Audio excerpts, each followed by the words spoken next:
legal practice. One of the objectives of the section on legal practice is to assist members to develop and improve their legal services to the public. This is why the Law Firm Management Committee has developed this knowledge sharing session to educate and enlighten lawyers on how to manage their law firms in accordance with contemporary and international best practice standards. One of the objectives of the section is tagged Built to Last, Building Legal Partnerships that Stand the Test of Time. For this maiden series, we're very fortunate this afternoon to have with us one of the prominent law firms in Lagos, Aluko and Oyebode, to share the story of how they have been able to build a lasting brand. I can assure you that this webinar will be impactful and most likely inspire so many of us on how to continue to run and practice better in order to leave a legacy that stands the test of time. I'm sure you all agree with me that post-COVID-19, there has been tremendous changes in the way we all practice our law. Working remotely has become the new normal, and online platforms have become very popular when it comes to holding conferences, meetings, and virtual seminars like we're doing this afternoon. The aim, as I've said, of this webinar is just to pass across knowledge, and I hope we will inspire and motivate us to improve on the way we run our firm. Before we delve into today's discussion, I would like to invite our chairman of the Nigerian Bar Association Section on Legal Practice, Chief Ferdinand Obi, SAN, to please give his welcome remarks. Thank you.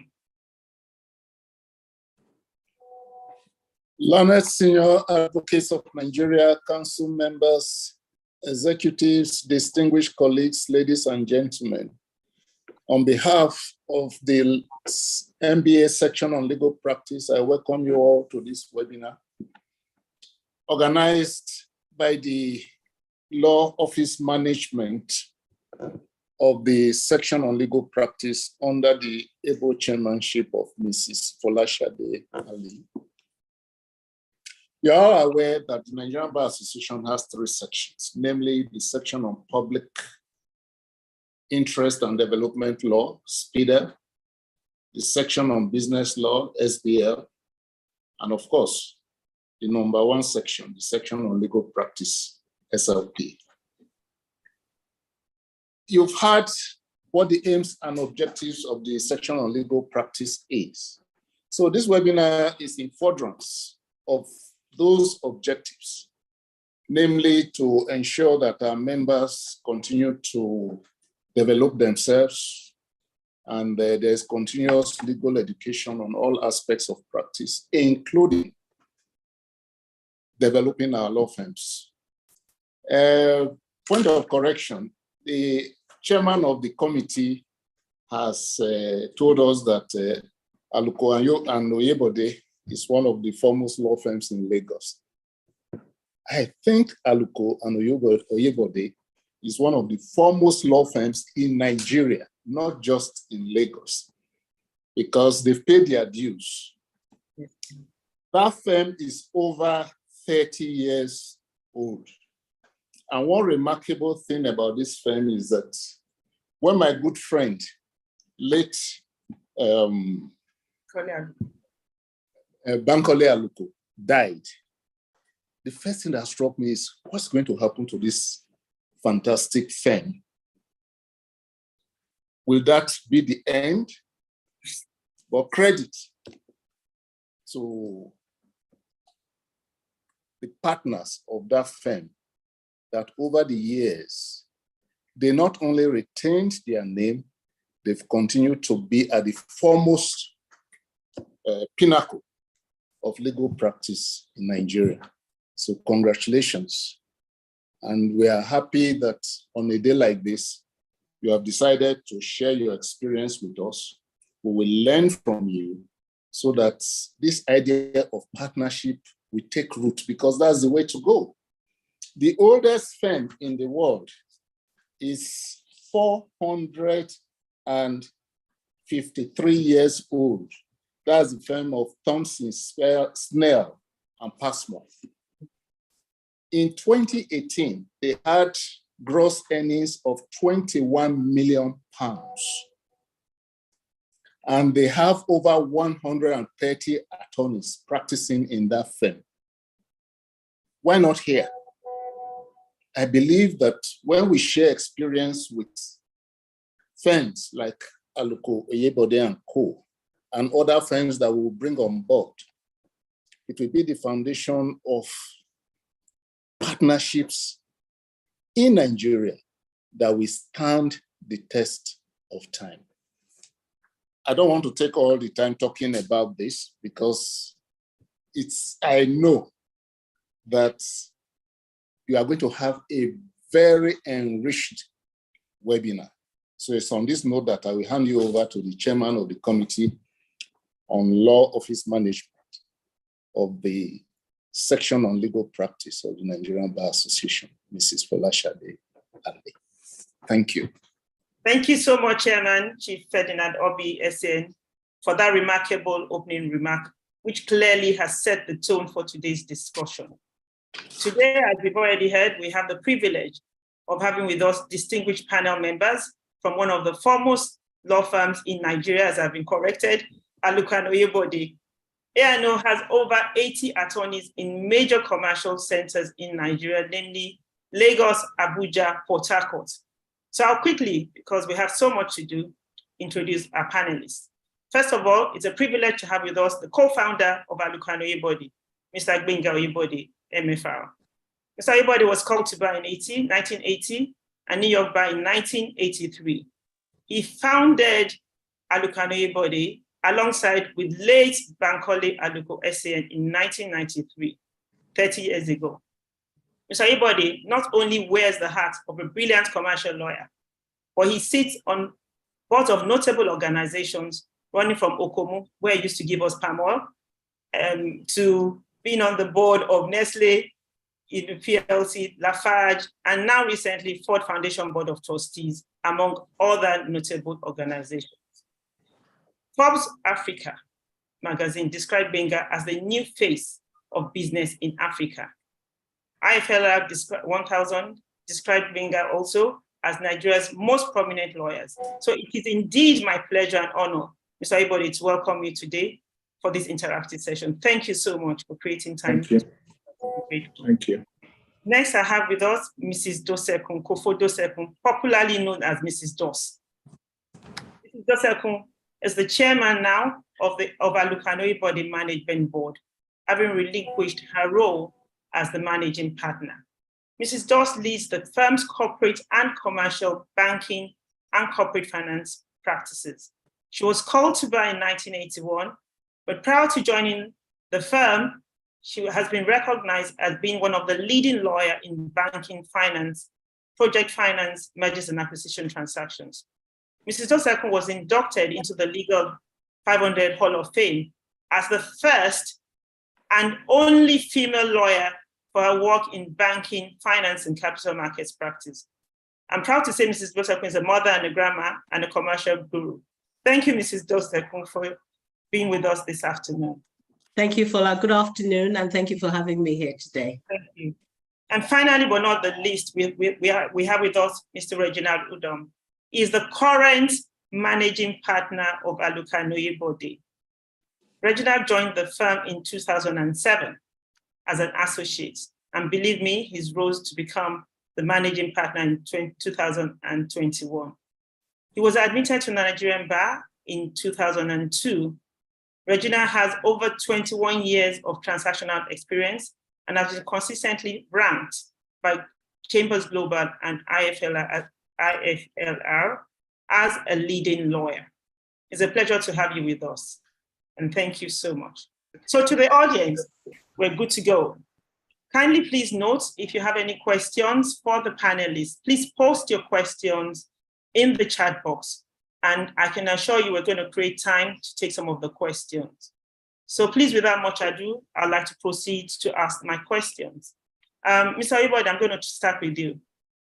Being the co-founder of this famous law firm, Mr. Oyebode, prior to the establishment of Aluko and Oyebode in 1993, we're all aware that you were in partnership with late Mr. Bankole Aluko, of blessed memory, Mr. Odeyin Ajumogobia, and Mr. Chris Okeke. Please, what informed your exit from that previous partnership to establish Aluko and Oyebode alongside our legal luminary, the late Bankole Aluko SAN? Could you please share with every one of us, how did the firm A&O evolve to become one of the leading law firms in Nigeria today? Fora, thank you very, very much for the question. Leonard Silk, Chief Ferdinand Obi, thank you very much for the invitation. Thoroughly pleased and enthused to be here to share experience and about our firm and our evolution. Look, in 1985, Odeyin Ajumogobia, Chris Okeke, and myself set up the law firm of Ajumogobia, Okeke, and Oyebode. Bankole Aluko joined us approximately 1989, 1990, and we then set up the firm Ajumogobia, Okeke, Oyebode, and Aluko. But as with most things, I mean, we had very rapid growth, very, very rapid growth. We did all the things that we set out to do. But I always tell people that partnership sometimes is like a marriage. You know, actually, it's a bit more difficult than a marriage. It's the only real institution where you are forced to co-sign checks with your spouse, if I put it that way. Even in a true marriage, you are under no obligation to share financial information and be co-signatories on a document. But as it was, as time evolved, you know, people tend to drift. And we agreed, you know, came to a mutual agreement to dissolve that partnership. Bankole Aluko and myself set up Aluko and Oyebode and essentially focused on all the same things that we wanted to do, created a firm that we thought should have sustaining legacy, created a firm that, as we usually would tell our associates, you don't have to be in New York to practice like as if you were. You can practice law in Lagos and adopt global standards. And I dare say that that's what we set up to do. That's what we've been doing over the last 30 years. The market tells us that we've done it successfully, but let me assure you that every day is a new day. And the only way to keep at the top of your game is to continue almost like as if you haven't reached your objective. And I can assure you that we haven't. And I'm happy to that the growth of the firm continues every day, even though under new management, new managing partners. But that in itself is the advantage of A&O. Thank you. Thank you so much, Mr. Oyebode, for that. And the marriage obviously is working. Yes. As the chairman said earlier on, in 2002, the legal community suffered a huge blow when we lost the late Mr. Bankole Olumide Aluko, Senior Advocate of Nigeria. He was your friend and you're the co-founder of the firm. We all thought, as we heard earlier on, that this unfortunate incident would really bring an end to the firm. But how did you manage this unfortunate incident that did not affect the development of the firm? And how was the firm able to steer out of this and still continue to be where we are today? Look, I think the story first was a very, very terrible loss. Bankole, as you know, was not just a senior advocate of Nigeria, but was also a fine gentleman. You know, focused on his work, was very accomplished in his litigation practice. And one of the things, our objectives when we set up the firm was to make sure that we had a full service law firm, both litigation and corporate law. And we pushed that envelope and continue to do that today. You know, one of the things I remember very clearly discussing with our partners and associates at that time was that Bankole would have liked us to continue the practice the way that it was set up. He would have liked us to focus on being the success that we were building at that time. And I think that in real terms, that is what drove all of us. And when I look back, there were extremely difficult days, those days immediately after he passed. But when I fast forward to today, I think the proof of all of that hard work, the proof of the legacy that we intended to build, the fact that we've remained not just a law firm, but that we today, both main practices of the firm were a significant commercial practice, and easily we're also one of the biggest litigation practices in the country. That in itself makes the point that we've continued to do what Bankole would have wanted us to do, that we continue to push that envelope, and I'm sure he'll be very proud today to see the achievements and the progress that we've made. Thank you very much. May Mr. Bankole Aluko's memory continue to, may he continue to rest in peace, and may God continue to be with the firm. Thank you so much for sharing. Thank you. Now, the foundation, lastly, I'd just like to ask you one more question before I move to Mr. Yes. Scott. The foundation you laid in Aluko and Oyebode is one of the most remarkable feats, in my opinion, of your law firm. What informed your decision? For me, I always wonder, why did you step down at such an early age as chairman of the management board, even now? And I mean, I see now on the internet of council, I said, Mr. Oyebode has started. So what structure did you put in place to ease the transition in leadership? What structures can you advise us, that are looking up to you and other of my attendees here, of what they can implement in their law firms to ensure that they also have longevity like you have, and also that their firms are successful, both even if you're in sole practitioner or if you're in partnership. So we really need to, you want some advice and ask why to put down. Well, I will put it this way, and to put it very, very simply, the definition of madness is continuing to do something over and over again. And I've been practicing law for 40 years. I suspect that I've seen all sides of it. I think I've achieved the objectives, my personal objectives, that is, and thought that the sustainability of the law firm required for us to, not just necessarily for me to step away from active practice, but also to build within the firm the capacity. Because the law firm is about the future, in my understanding. Legacy is about building. Yes, you can have a great foundation, but that great foundation must sustain.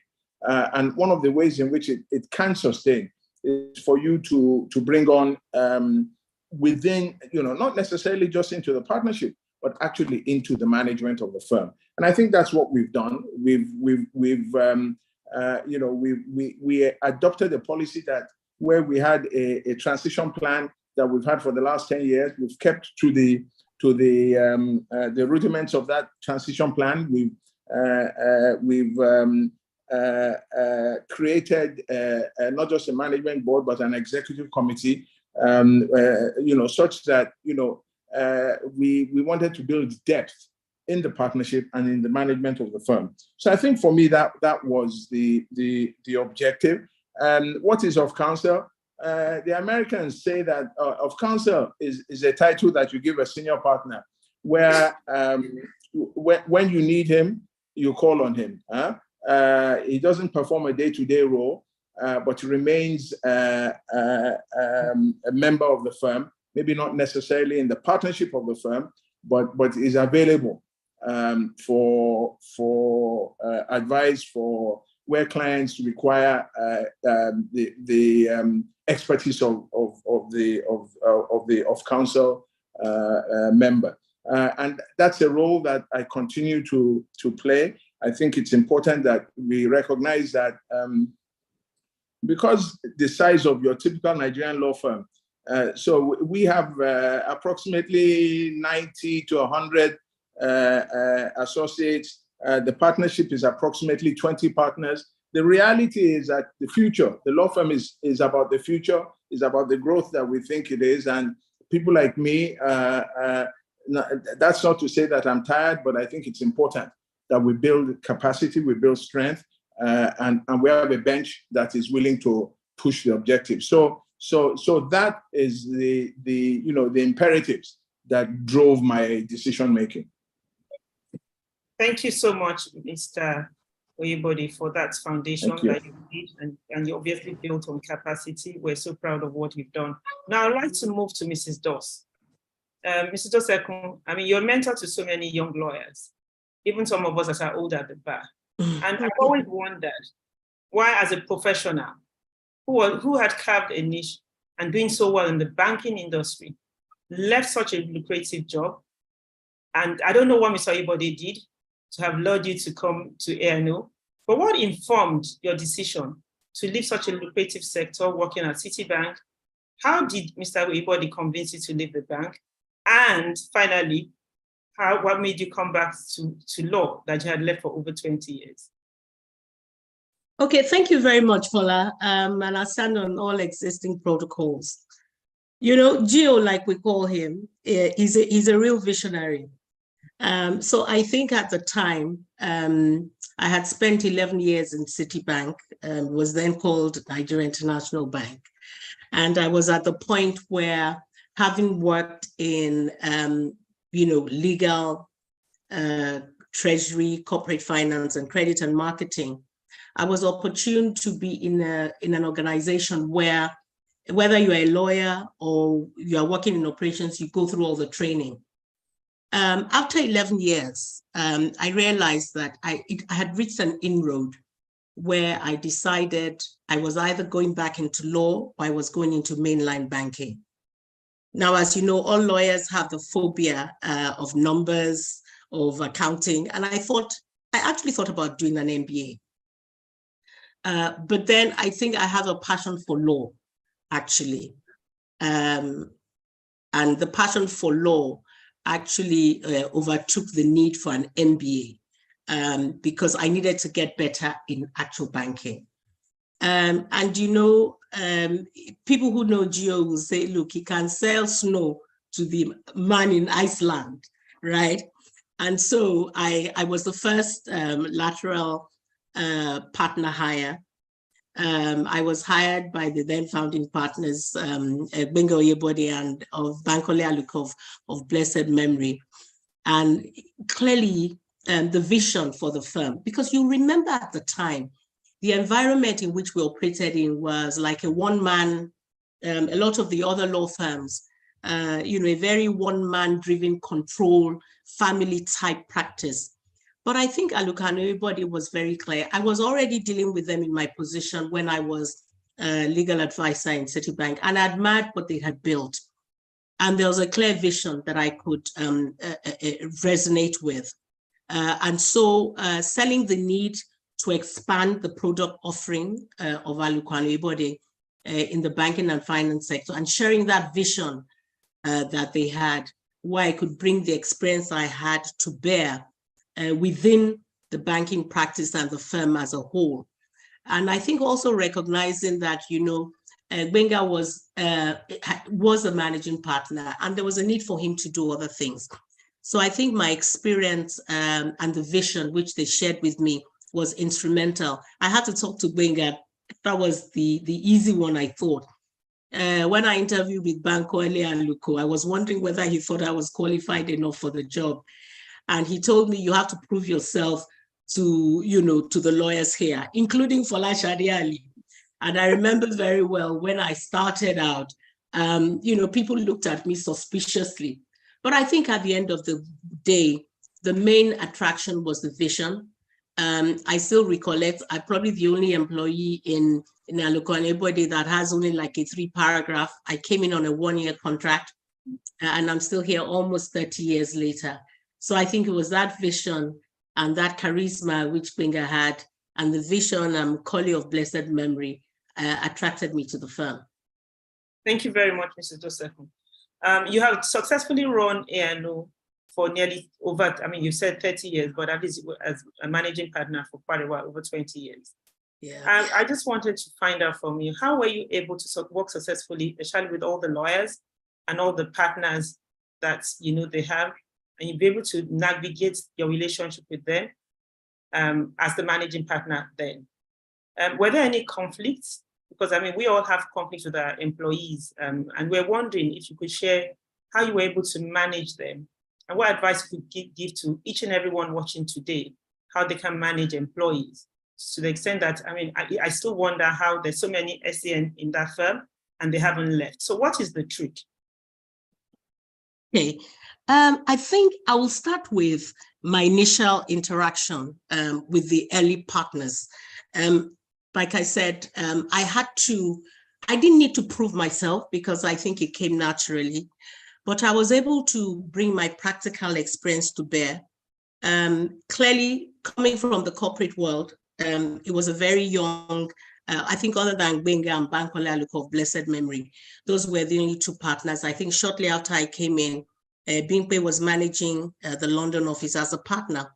But I think a clear differentiation, a different perspective, bringing into the banking practice and the firm as a whole, and demonstrating the need for us to change the way we were doing a lot of things, attested to it. There really wasn't much of a conflict, because the reality at the end of the day, when you look at Aluko and Oyebode, even today we have so many partners, there's a focus amongst all partners. We share one common view: delivering excellent legal service to our clients and to build a leading brand. So consequently, there's a need, we all recognize, and I think Bega alluded to it, to build a corporate structure, right, in which this would thrive, to enable the development of lawyers and partners, and to handle the growing portfolio. Remember, when you look at our partnership today, it's interesting.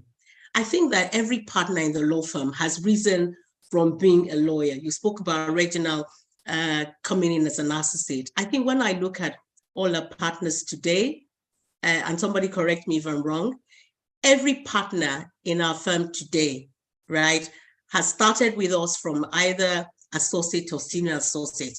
So it definitely speaks to something. So there's a structure, there's an engagement. And what you find is that there's a deep understanding.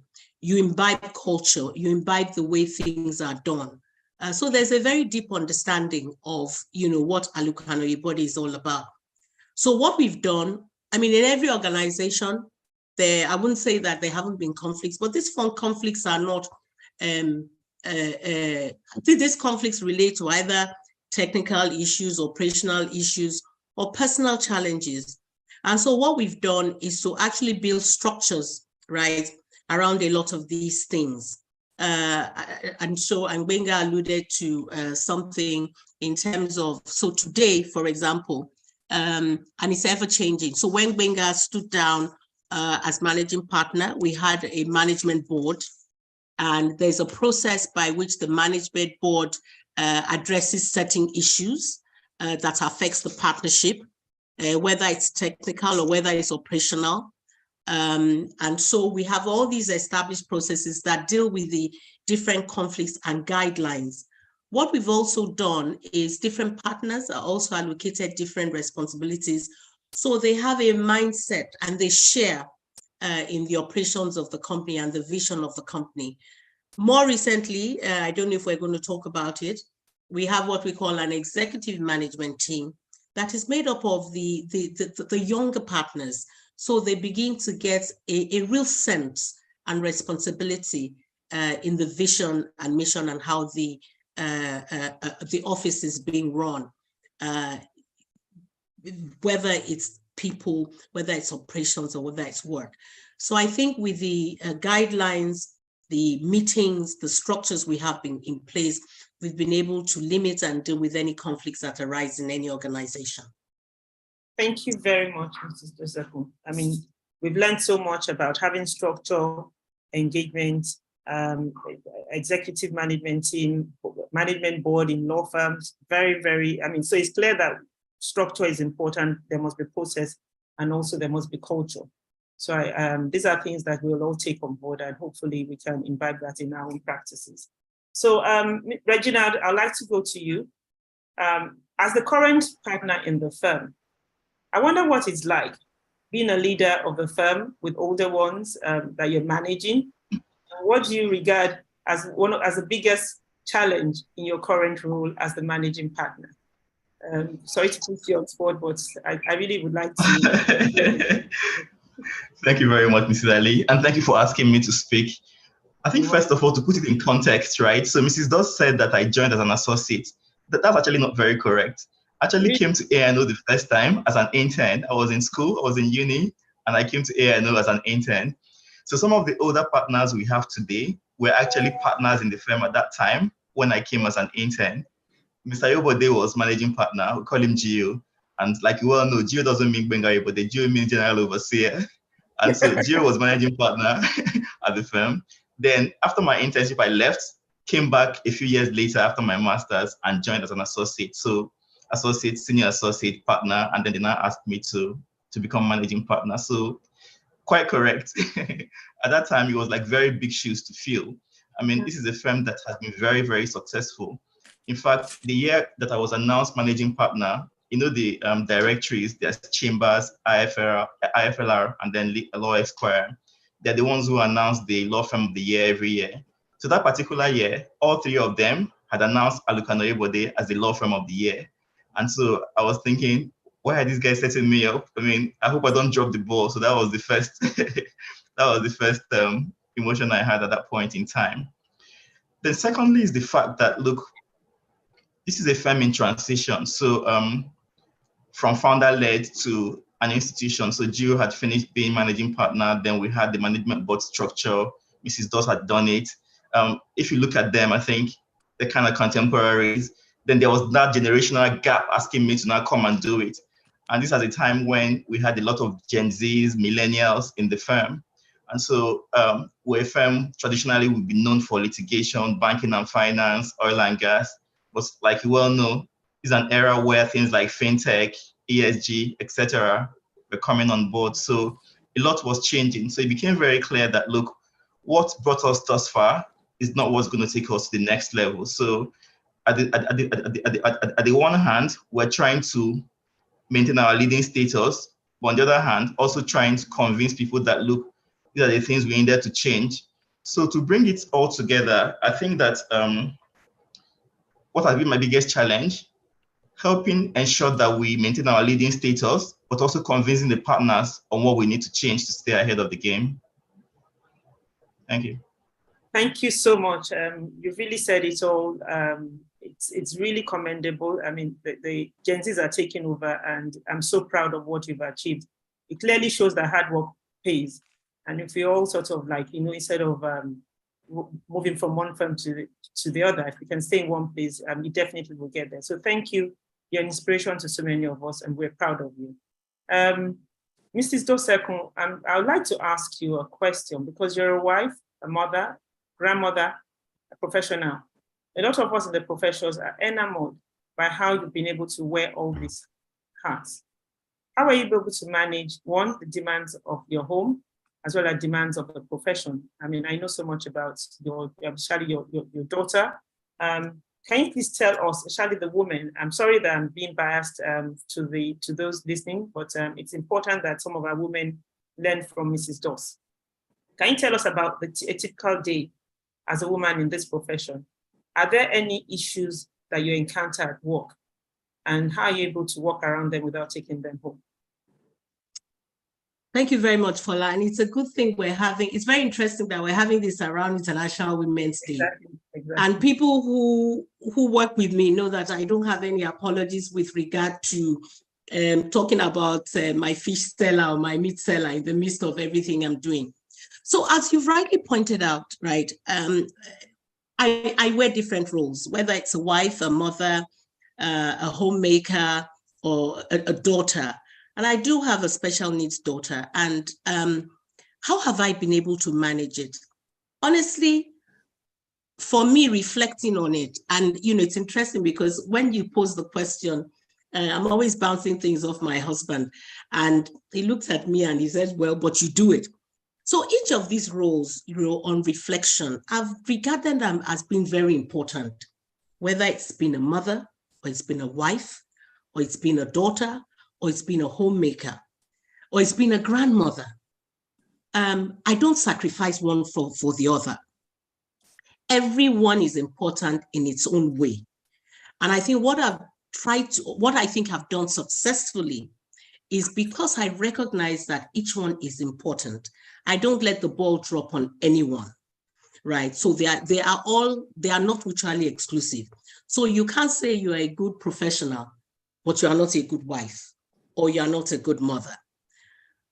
So once you've developed that and you understand that as a starting point, in fact, I spoke to one of my ex-lawyers today, and she had told me, oh, Mrs. Doss, I can never cook for my husband. She called me today and said, oh, she's dropping her wedding invitation. So I'm going to ask her in a few weeks' time. Anyway, that's just an aside. So I've developed the focus and determination over the years to give my full energy and attention to each of these responsibilities, right? And discharge them passionately, with every passion that it deserves. And I think it has been possible because every day when I wake up, I'm thinking about my work and I'm thinking about the home front, my daughter, the children. But I think what has helped, right, is to have a team, right? So over the years, I have built enough support, right, in the different spaces to actually address this. So I'll give you an example. So in the workplace, for example, I think that we've done a lot of training, we've done a lot of coaching, we've done a lot of engagement. So I work within a team. And I think that it's easier for me because I joined as a partner. So I supervise and I address that workspace. I think in the home space as well, everybody knows that when I'm on the phone, when I'm reviewing anything in the office, any phone call could come through. But I think that space is you must have some form of home support, right, that deals with it. Before I leave the house, I've already decided, okay, so what are they going to eat? What do I need to do? What do I need to put in place? So you must think and preempt every need in every space and put things in place. Now, some people will tell you that, oh, but it's because you can afford it. If you can't afford a driver, right, how do you send the driver to school to pick your son or your daughter? If you don't have house help, how do you deal with this? But I think that even as a much younger professional, I was faced with the same challenges. And I think the same principle has worked. And that principle is understanding that every role is important, right? And putting a support team in place, right, for you to be able to address these issues. Team play is very important. So in short, the principle would seem to be, right, putting a good team together and learning how to multitask. Thank you. Thank you very much. Thank you. I guess women are good at multitasking. So yes, please don't give up, women. We can do it. Thank you, Mrs. Doss, for that. Reginald, you've just told us about the times that are changing owing to technological advancements in the world today. We now have a wide range of legal practice area, as you've just said earlier. How has the firm been able to reinvent itself and stay relevant in the hem of affairs, irrespective of the times that are changing? Yeah, thank you very much. Yeah, I think it's amazing what's been going on because, I mean, just 10 years ago, we couldn't even imagine all the things that have changed like so dramatically just in the last couple of years. We have all these meetings, the weekly update meetings where the different practice groups tell us about all the different developments in their area. So in the old days, it used to be that when we're having these meetings, for instance, IP, it would just be about the trademarks that they're filing or the new patents and all. Now, in today's meeting, we actually had a meeting today. Someone was talking about whether patents developed by artificial intelligence could be claimed by the AI itself or by the person that developed that. Of course, you know about the metaverse and all that going on. These are things that we couldn't even imagine just a few years ago. And it's not just legal, even the banks are having a run for their money in relation to the fintechs that are coming up all over the world. So for us, I think it's just basically to look at these things as opportunities as opposed to challenges. So we have, for instance, a startup team that basically help us take advantage of the tech innovations all over the place. And the people who are taking charge of that are actually the millennials and the Gen Z, because they're the ones who are mostly in the age bracket of some of these founders. We're putting ourselves out there as well in terms of thought leadership, basically letting people know what is out there and collaborating, because I mean, it's all about collaboration at that initial stage. We're not just basically sitting back and just relaxing on those traditional practice areas. We're also investing in our people, investing in those tools. In the old days, it used to be that if you're reviewing an agreement, you're looking at Kelly's Draftsman, for instance. Nobody does that anymore. We're also investing in some of those artificial intelligence tools that will help us practice law just the same way it's practiced anywhere else in the world. So that's, in a summary, is what we're doing as a firm in that regard. Thank you so basically we all need to develop ourselves and just realize that times are changing, and we just need to keep abreast of the innovations. Also, just for everybody, the practical ideas that Mrs. Dosekun gave us also applies to the male professionals. I mean, we all have to try and ensure that we do our roles at home. We don't leave everything to the women. So times are changing. So please, the male should also do the needful, and then try and balance work and the home front and take us out from time to time. Mrs. Doss, I was just thinking, how has the firm been able to retain its employees over the years, especially in the face of this massive exodus that we're going through all over the world, especially in Nigeria? The manpower, the Japan syndrome, everybody is leaving the country. I don't know if that has affected Aluko and Oyebode in any respect, and if it has, what have been able to manage? Thank you very much for that. The Japan syndrome is not a function, it's a function of the sign of our times, right? It's apart from the fact that Nigeria is, and I want us to start talking about where we are today. So what has driven the Japan syndrome? I think that when you look at the, Nigeria today, inflation. So when a graduate comes out of university and he gets a job, the salaries that he's been given, right, cannot provide the needs. When we graduated, even though the salaries were low in practice, right, the reality is that there are some things that you could still afford. So inflation has driven a lot, right? Prospects with regard to jobs with regard to growth is also another thing. Another thing is that the world is now one global village. So because of the issues in Nigeria, and you could see that the EndSARS, right, protests, we saw a lot more people leaving after the EndSARS project, because the eyes have now opened. Are things going to change? Is this the place for us? It's not, so the Japan syndrome is not only about the salaries, right? It's also about being in a space where the younger people can thrive and they have a voice. So we believe that we always say we want to be in the top 25%, right, with regard to salaries in our own industry. But you find that a lot of people who are leaving us today are not leaving only because of the salary.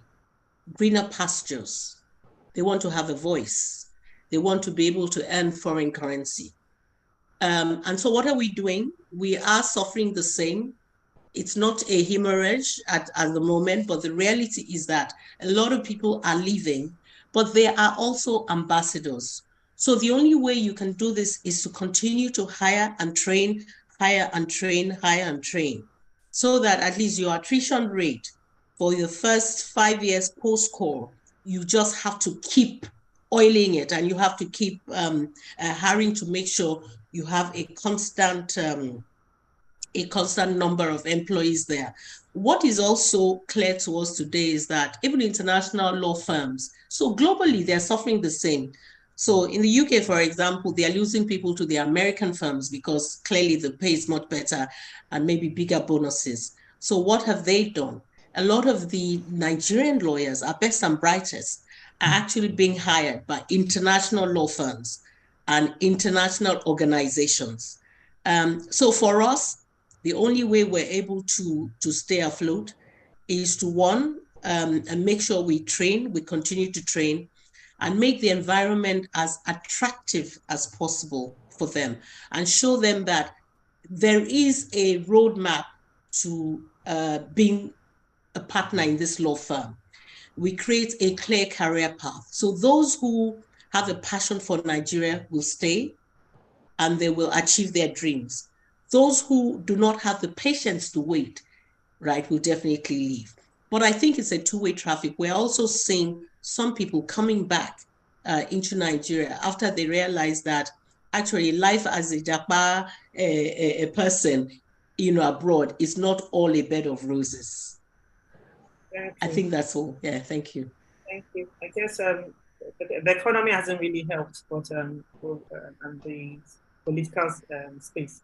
But thank you for telling us that we need to continue to train and don't give up.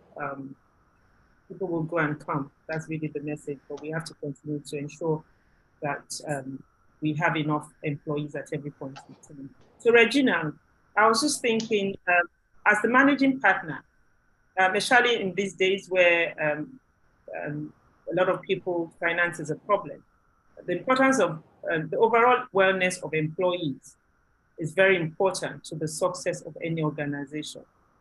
What initiatives does ANO have in place to maintain proper work environment and that the employees are loyal? And really, what do you do for the overall wellness of your employees so that maybe we can take a cue from that and I can maybe learn from that for the lawyers working with us?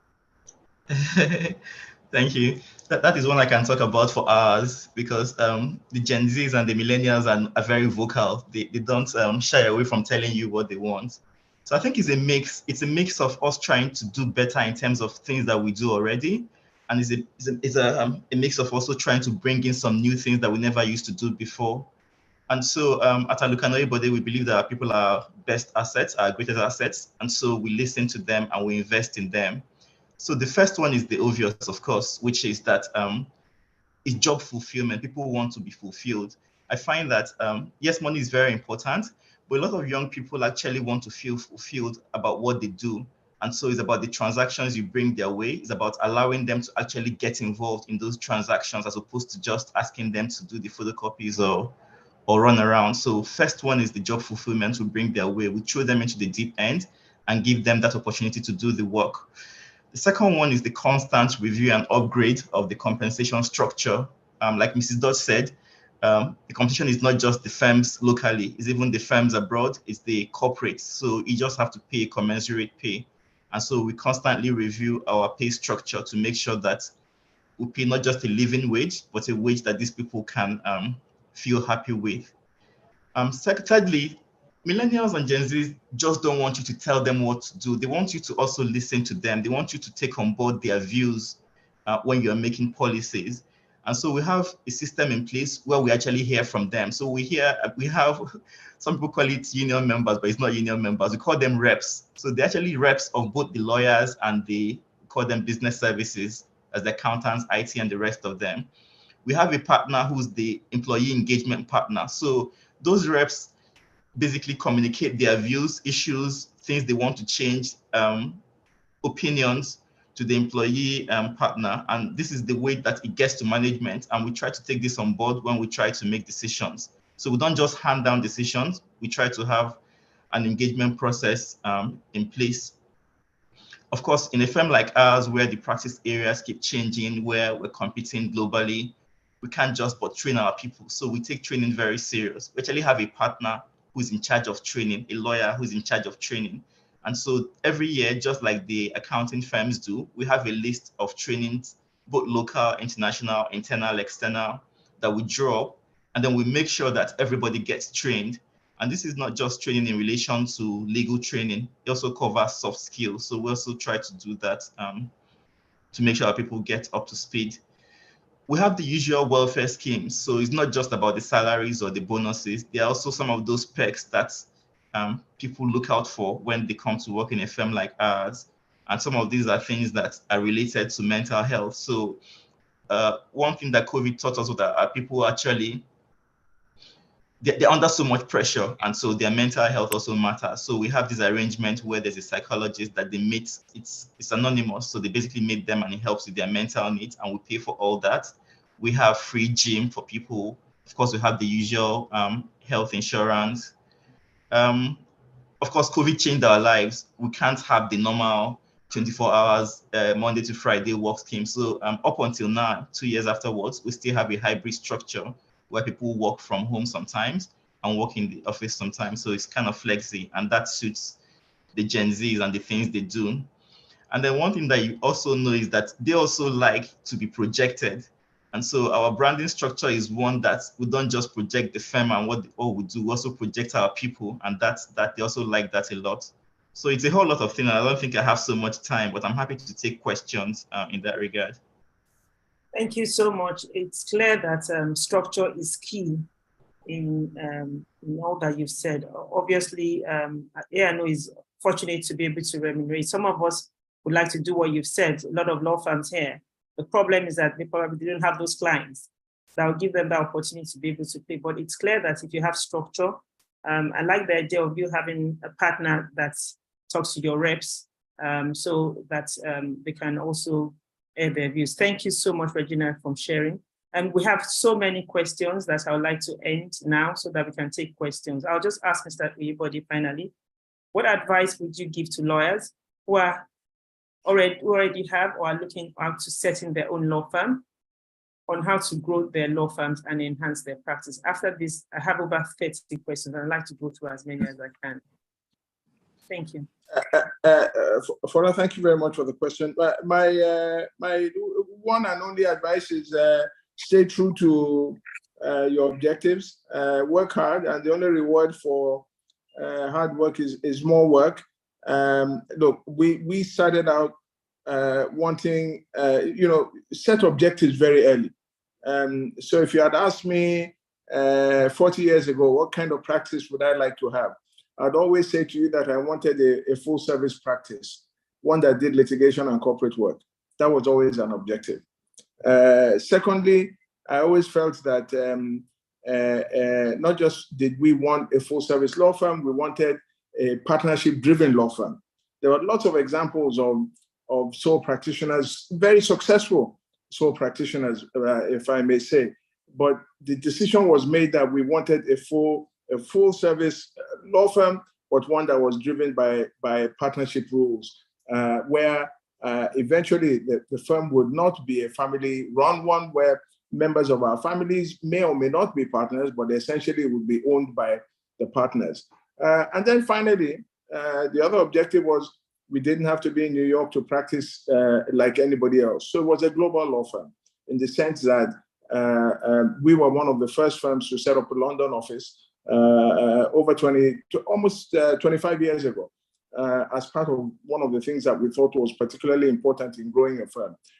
So I just think that it's about objectives, it's about staying the course, it's about hard work, and whatever the objectives are that you have set for yourself, can you please stay true to those objectives?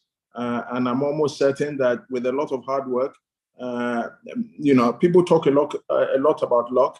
My view of life about luck is you make your own. All of us make our own luck, and so let's just stay true to be passionate about what we do within the ethical rules of our profession, and I'm almost certain we'll be successful at what we are trying to achieve.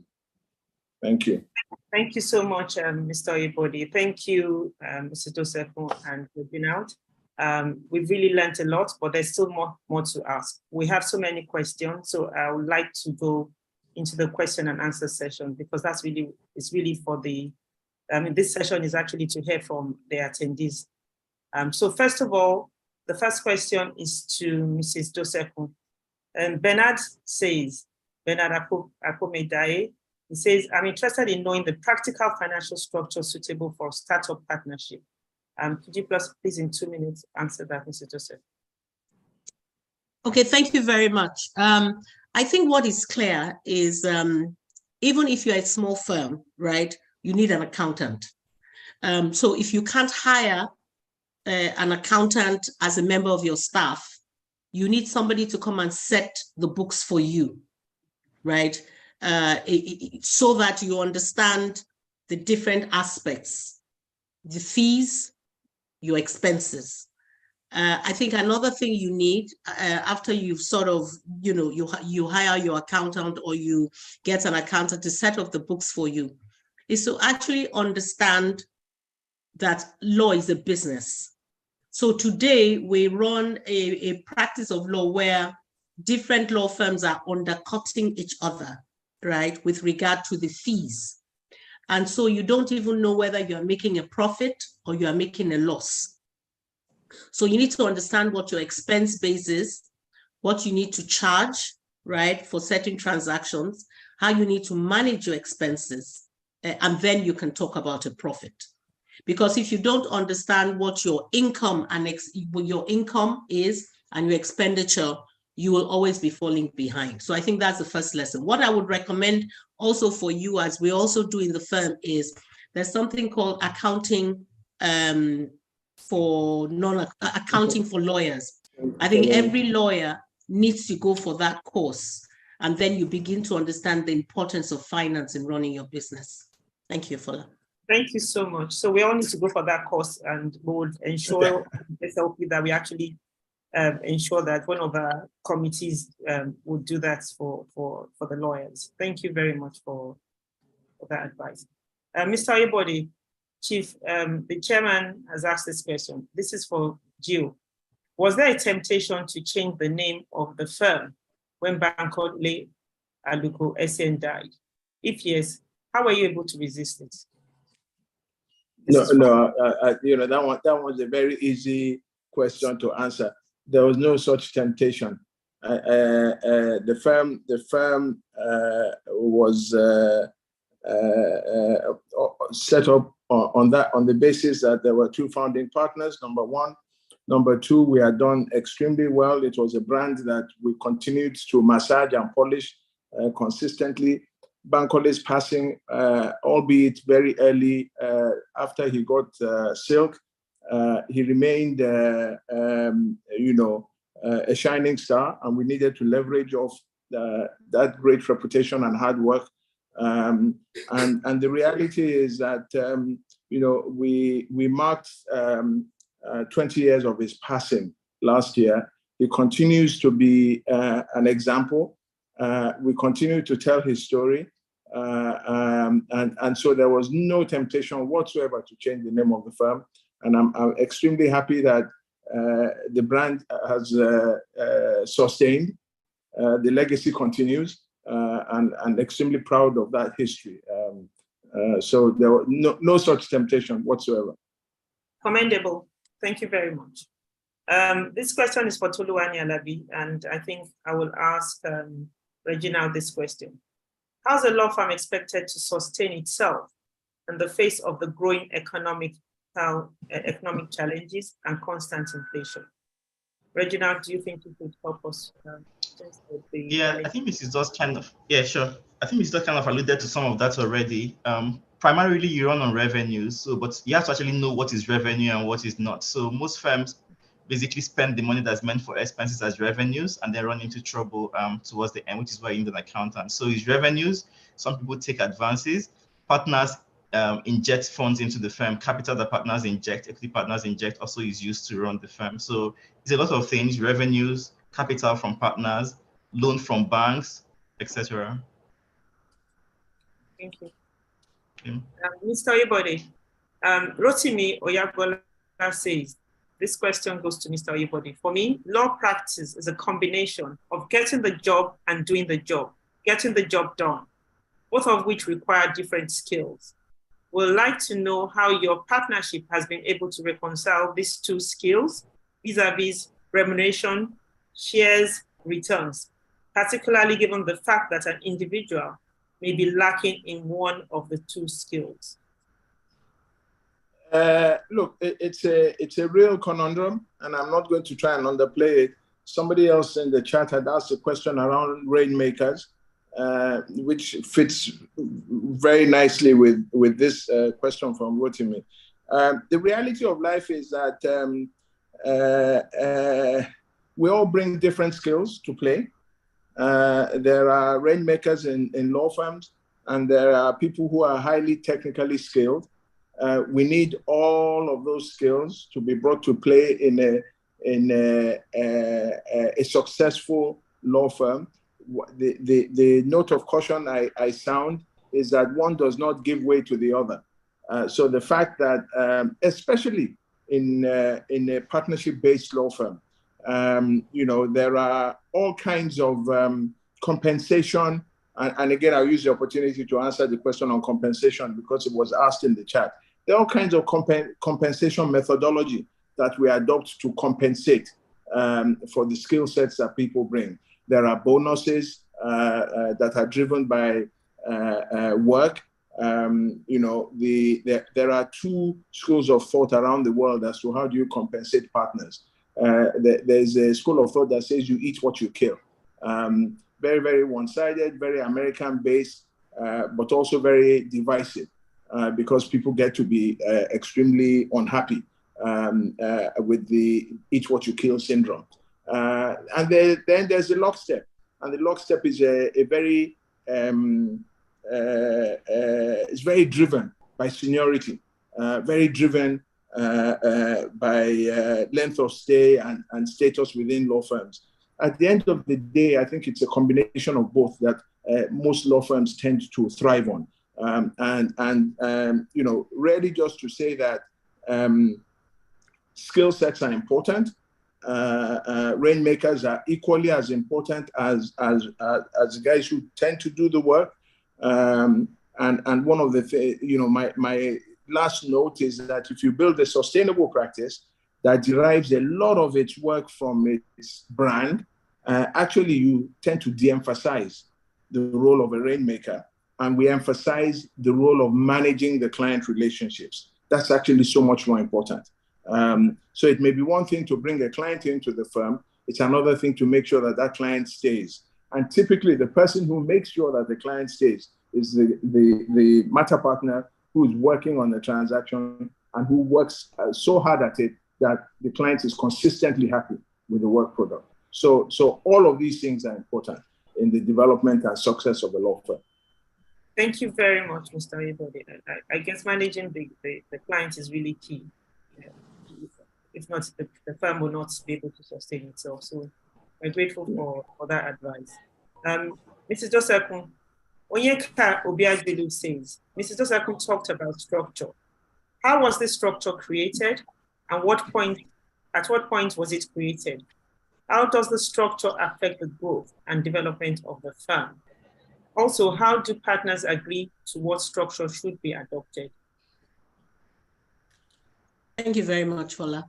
I think one thing that lawyers have to understand is that we are best, right, at the business of law, right? We're lawyers.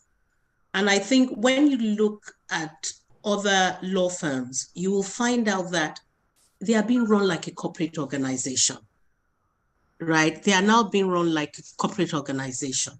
So you must get a consultant to assist you, right, with a structure. You cannot sit internally and feel you know it all. Just like the lawyer should not be doing his own books because he doesn't have the skill for it. So my advice in how did we do it? We actually got consultants in because we knew it was time for change.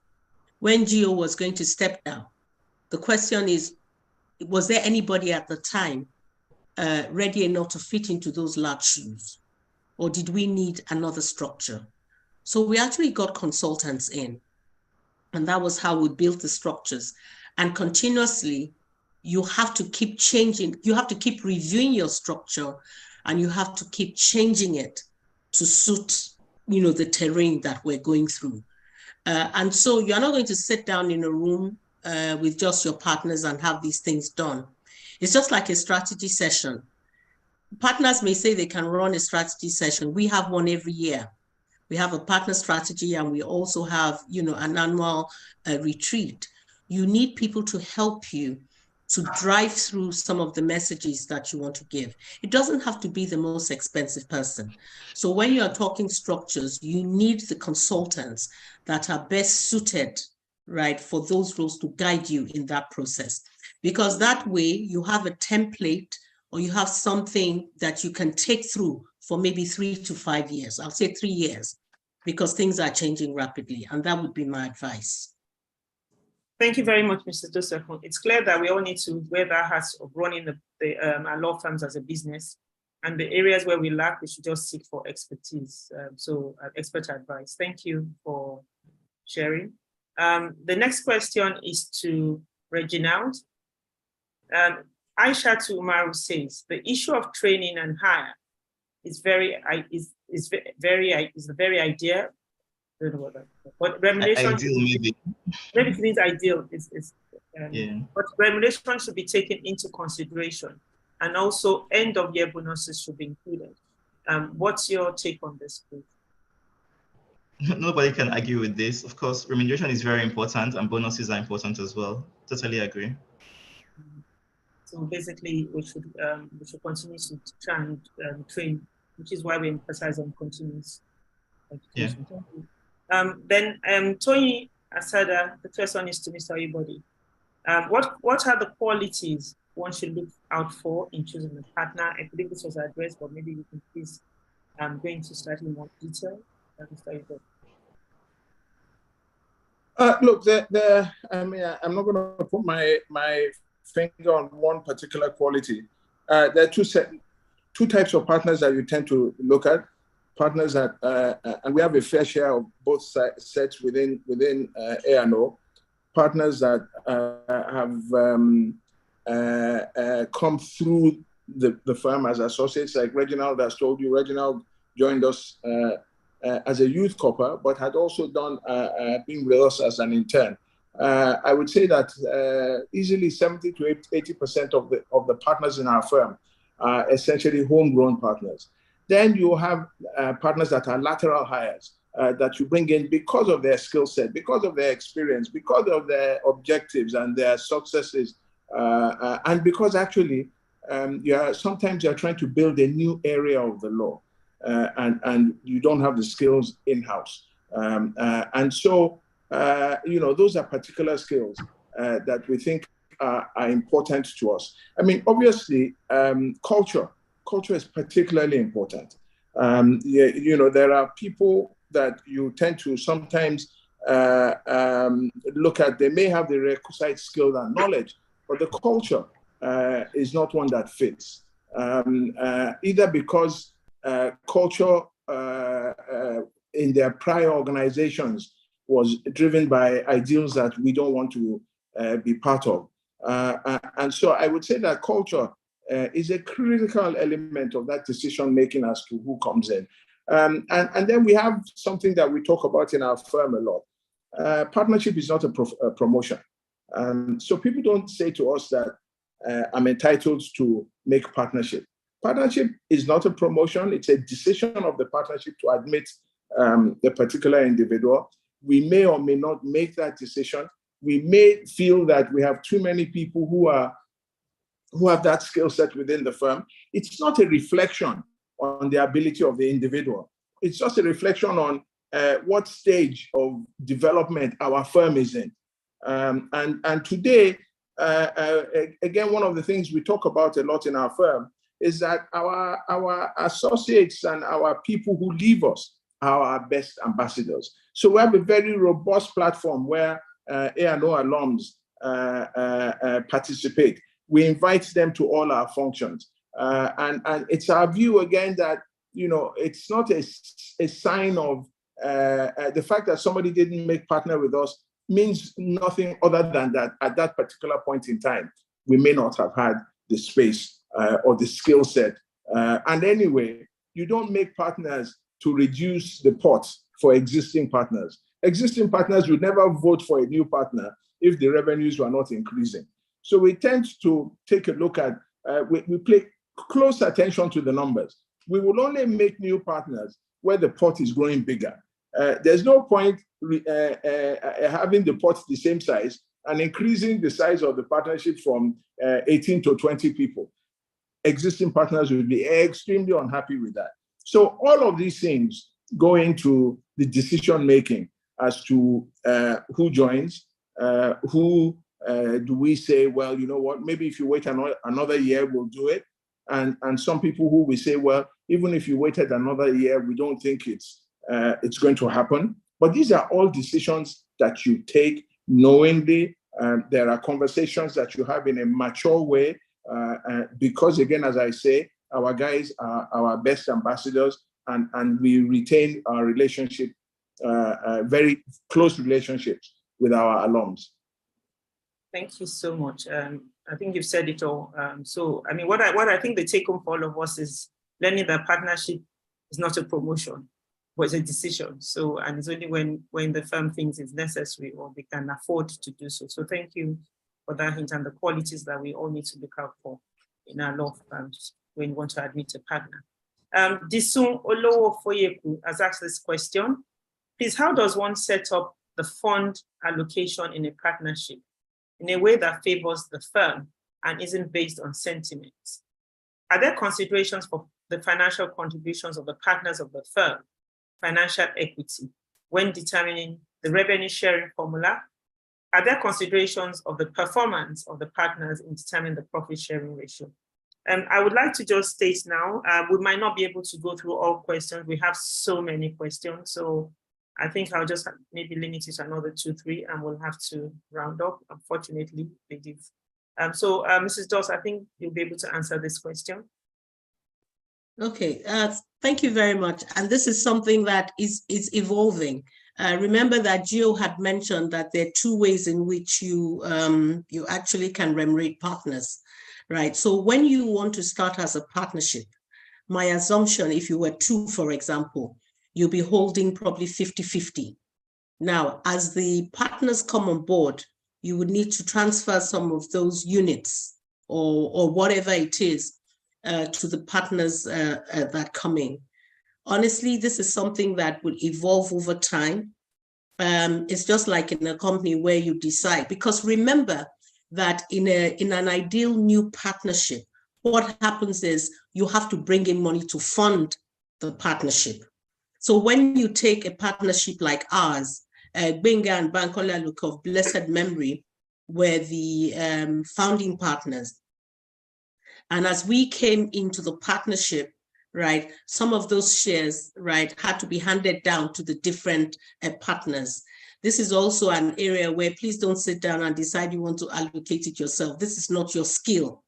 So my advice also in this instance would be to get a consultant to guide you in this process, because this is something, if you are looking at a long-term partnership, you have to recognize that as you bring in new partners, right, you must have a model or a pattern, right, by which you are going to be allocating those units or shares, as the case may be, right, to the different partners. How you do this really at the end of the day depends on a couple of things, you know, that you would have decided to have, depending on one, what is the contribution of the person coming in? Is he going to be somebody that's going to be on the same level as you are? Is he coming in with equity on the same level as existing partners? Or is it a smaller a share you are giving him? So all this is a matter of negotiation. And my advice would be lawyers, younger partnerships should please consult with those that are able to guide them in these decisions. I don't think there's any hard and fast rule as to how you are going to allocate the units to the different partners. They would depend on what contribution that particular partner is bringing in and the negotiating power on both sides. In our case, for example, we got one of the audit firms to actually do this for us in sharing and allocating the units and going through that conversation. This is something that we did over a period of time. So it's not something you are going to do overnight. It's something that has to be well thought and directed. Thank you very much, Mrs. Doseko.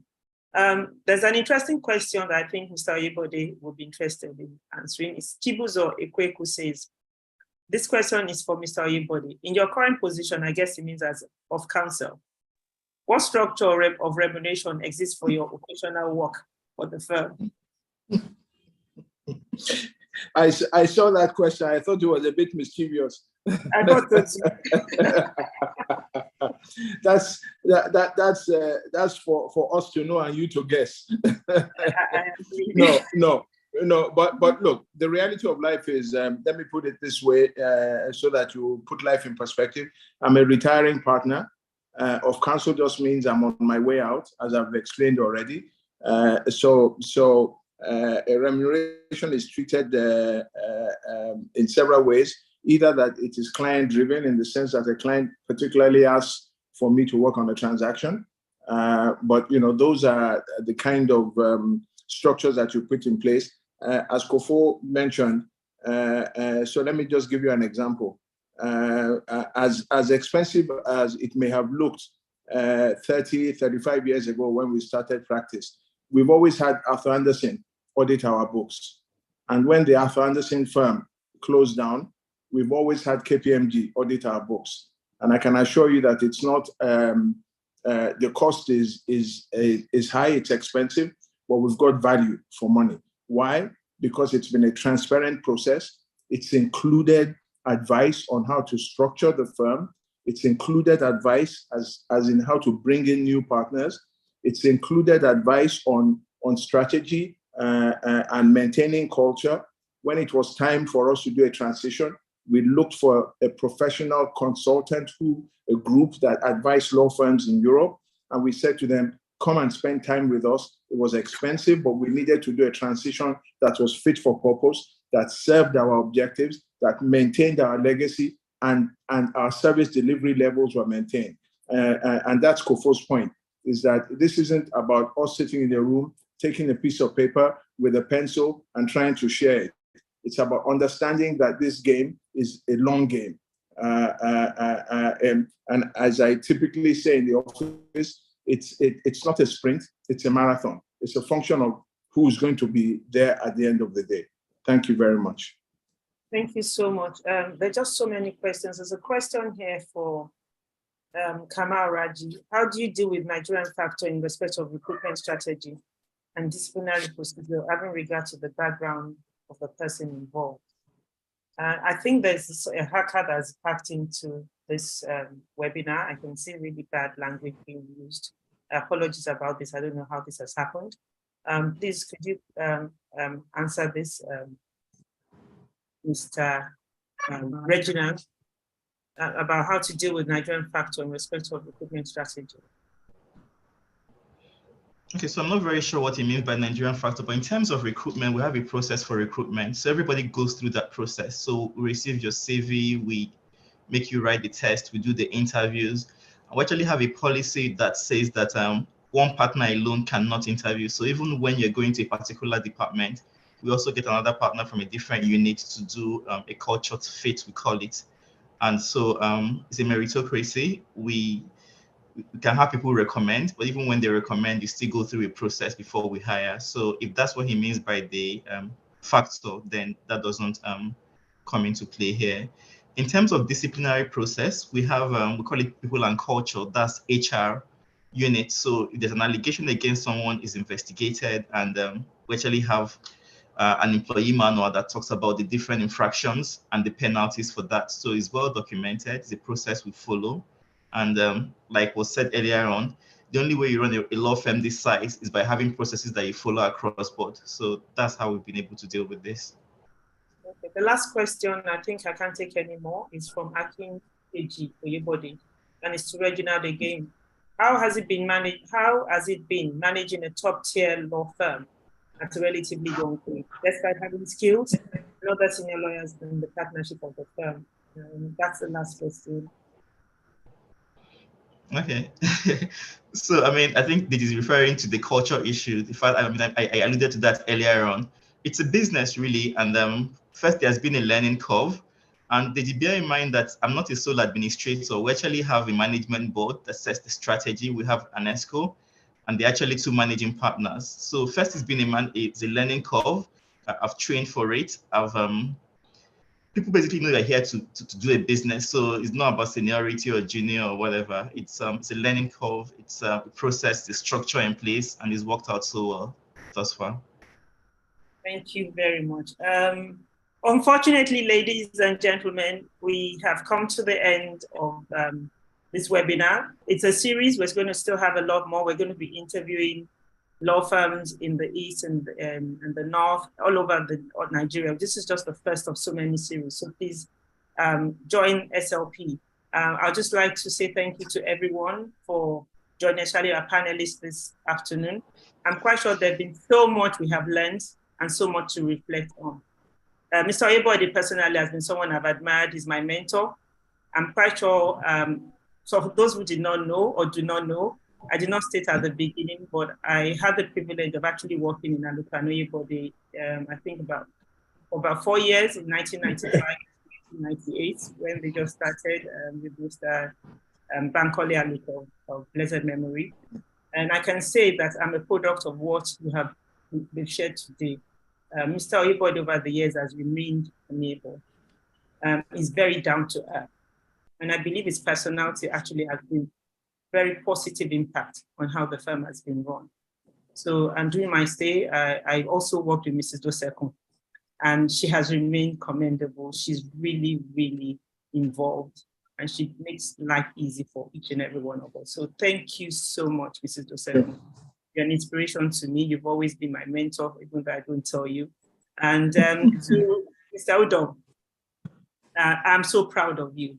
Hard work pays. I think that's all I can. Even though I didn't work with you, I find it inspiring that, as you said, you joined from intern and to associate to becoming the managing partner. I believe the message to each and everyone watching today is that when you work hard, you get rewarded. Continue putting your best in your legal career, ladies and gentlemen, and I assure you that in the long run, it will be rewarded. I would like to thank you all for participating and hand over to the chairman of the section on legal practice, Chief Ferdinand Obi, SAN, Senior Advocate of Nigeria, to please give a closing remark. Thank you so much for joining.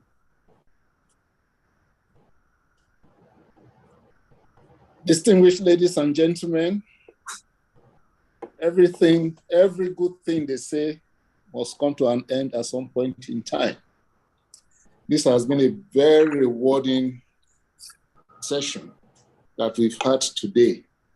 Mr. Oyebode, MFR, I can't thank you enough. Some people may think that this is easy. It isn't. What we told Aluko and Oyebode to do was to share with us their trade secrets and the secrets of their success. And here we were at a session. There was no reluctance to do this. Personally, I've learned a lot from you. I've been in practice for over 40 years. I can tell you that what I've learned today, I'm going to put it into good use. It's never too late to start anything in life. So I thank you very much.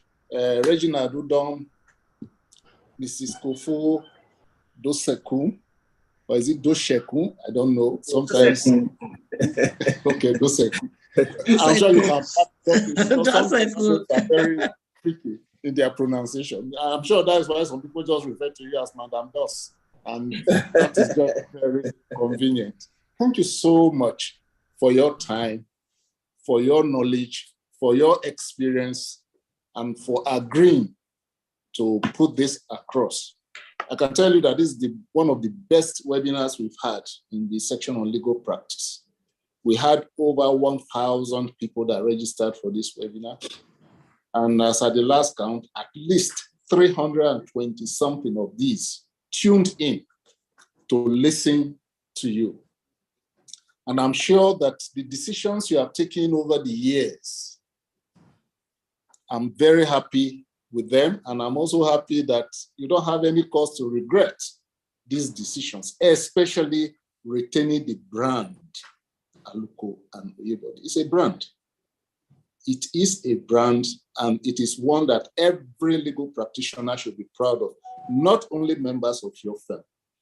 Before I round up, let me congratulate you on the victory of one of your partners in the last election. I know he's now a senator, even though you didn't tell us. That's the person of Niyi Adegbomire, Senior Advocate of Nigeria. I met Niyi in 1996 when he was doing a matter. He was defending one of the people I was prosecuting in Enugu. And he used to come to Enugu with Bankole Aluko of blessed memory. That is when I met Niyi.